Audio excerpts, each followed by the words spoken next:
Amaphoyisa KwaZulu Natal aphenya icala lokuthungela ngomlilo amatekisi ayishumi emgwaqeni weUnion Empangeni izolo ebusuku. Kubekwa ukuthi kufike abalisi ababili lapho kubekwa khona amatekisi bakhomba unogada ngesibhamu maqede bathungela ngomlilo lamatekisi. Umnikazi wamatekisi ashisiwe ungumfowabo womsakazi waziwayo wesiteshi se-SABC.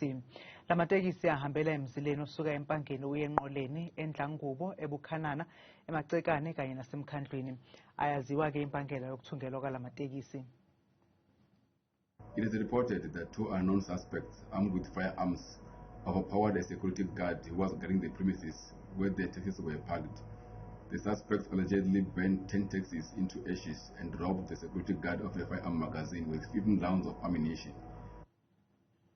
Kusenjalo amaphoyisa aseqinisekisile ukuthi umsakazi wesiteshi se-SABC uthunyelwe ngamasamanisi ambizela enkantolo yemantshi yaseshowe mhla zingu-12 kuZibandlela. NgoLwezi wonyaka u-2020 lo msakazi watholakala nezibhamu ezinkulu okukhona kuzo AK-47, 303 nezinhlamvu kanye nenjini yemoto okusolwa ukuthi yebiwe.